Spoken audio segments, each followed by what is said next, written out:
Has this ever happened to you?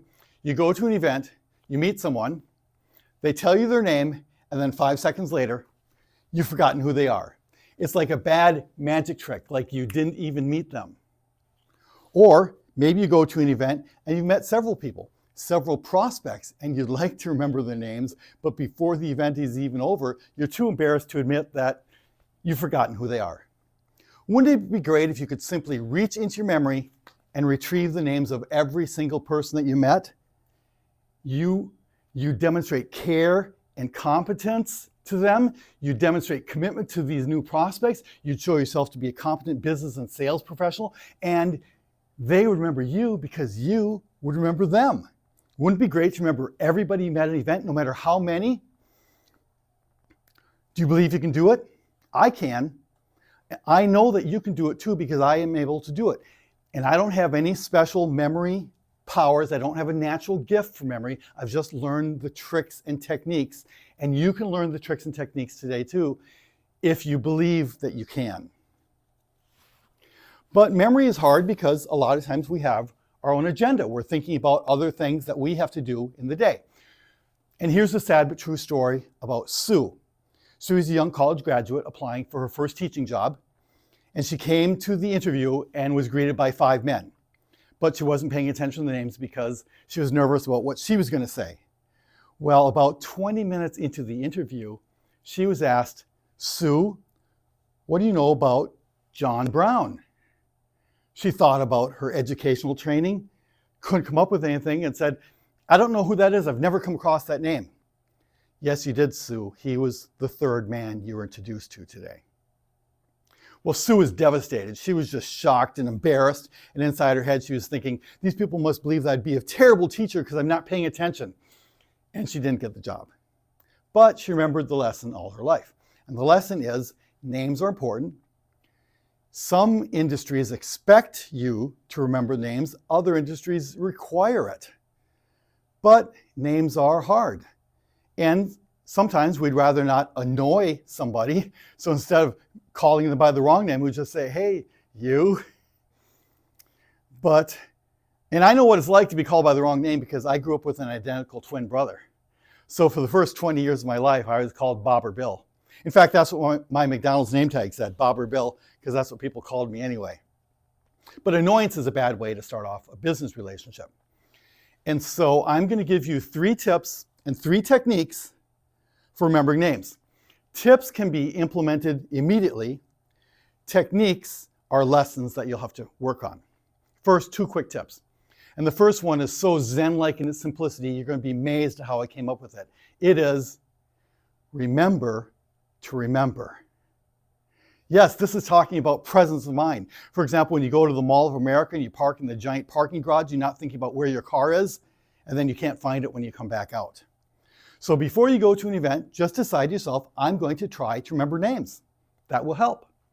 The second tip is very easy too. As soon as someone tells you their name, recite it back to them. Say it back to them right away, no matter how simple it is, because then you're going to create a memory of yourself saying their name, and that will help. But memories are hard because, names are hard because we're trying to create a formula that doesn't equate. We're trying to say name equals face. We're trying to say a word equals an image. And a word does not equal an image. We're missing some variables in there, and I'm going to help you to fill that in with my 3-step formula. Now, the 3-step formula is all laid out in my book, Remember the Room, How to Remember Everybody That You Meet at an Event. So what I'll be presenting here will just be an inspirational overview. The 3-step formula is look, listen, link. You look at the person, you listen to their name, and then you mentally link them together. Well, that sounds pretty easy, right? Especially the first part, looking. I mean, that's easy to do, right? Well, not really. I mean, in this culture, we don't really look at people. At our church, we have a greeting time. One Sunday, I shook hands with a man. I said, "Hi, I'm Bob Miller. What's your name?" He said, "I'm Sam." So I looked at him because I wanted to remember him next time I saw him at church. And then after church, sweet Becky and I went to Menards. And so did Sam. There he was, walking down the aisle right towards us. So I said, "Hi, Sam." And you know what he said? His reaction was, you know how people wave when they don't really know who you are? That's what I got from him, because he hadn't really looked at me. So when you look at somebody for the first time, you should choose a striking feature that you'll probably notice the next time you see the person. So you should study their face as if you had to describe them to a police sketch artist. Look at their eyes, look at their nose, their ears, their mouth, look at the shape of their head. Look at their skin tone, look for moles or freckles or scars or tattoos. You can even look at their hairstyle. Just choose something that is memorable and will probably be the same the next time you see them. We're going to call that the striking feature. For example, if you looked at me, you might notice that I'm follically challenged. That will be the memory cue. No pun intended. Step 2, you listen to their name. Listen to their name. Names are hard because they are nonsense words. They don't really have meaning. What is a Michael? What is a Sally? What is a Lisa? I mean, there's no dictionary definition for them. And so we need to make the name more memorable by converting it into an image that will represent the name for us.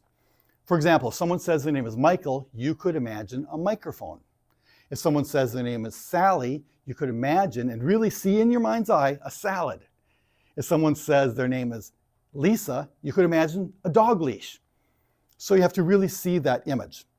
So for example, my name, Bob, you could imagine a fishing bobber. Really see it. Now step 3 is link. What we've done is we've taken an image, their face, and we've made it more memorable by choosing one feature. We've taken their name and we made it more memorable by converting it into an object that we can actually see. So now we've got 2 visual objects. Now we just link them together mentally in our minds in a crazy and bizarre manner. Why crazy and bizarre? Because unusual and weird is easier to remember. Boring and ordinary is not easy to remember. That's why it's hard to remember some people. So we link them together. So for example, for me, you could imagine my bald head is a giant fishing bobber. Really look at me and really see it that way. And that will help you to recall the names. And you may wonder if this system works. I'll tell you, I know that it works because I use this to memorize more than 40 people that I meet at an event. Okay? But you'll have to try it for yourself. So you'll find out for yourself as you try it and you practice it at the event. And you'll know for sure when you meet somebody and then a week later you see them again. And you notice the striking feature.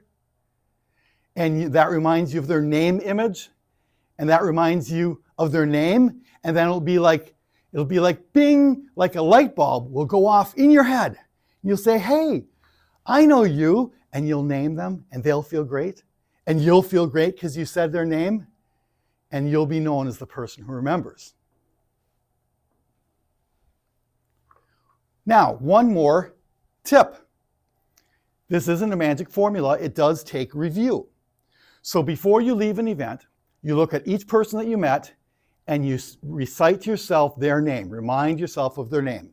Or when you get back from the event, you've got a stack of business cards. You look at the name of each person and you try to recall what they looked like. And it really does work. Now, you may wonder, you'll have to test it for yourself to see if it works for you. But we know intuitively that we should memorize names, right? We know intuitively that's good for personal and business connections. But why is it? Is it just so we can get another prospect? No, I think it goes a little bit deeper. My first year out of high school, when I was 19, I was still living with my parents on the farm.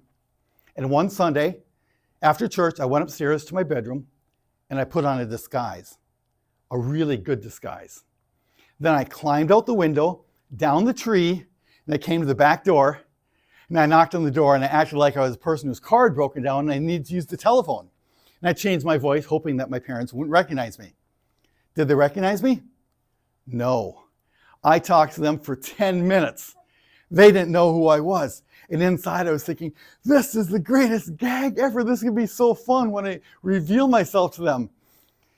But then after a while, I started to feel really weird because the 2 most important people in my life were looking at me and they didn't know me.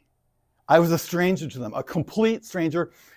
I was unknown, unloved, and unwanted. And I didn't like that feeling. That was not a good feeling.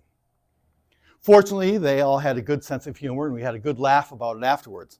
But I still remember that feeling. Now that feeling is how some strangers may feel when they go to a new event. They don't know anybody. They see a sea of strangers and they feel lost, like they're drowning. So if you meet them and then you're able to greet them by name, it's like throwing a life preserver out to the drowning person. They will feel great because you remembered their name. So it's not just great to remember names because you're serving yourself, because you're making a great business connection. It's great because you're serving the other person and you're making a human connection. So use your memory powers to make a human connection to build strong personal and business relationships. Thank you.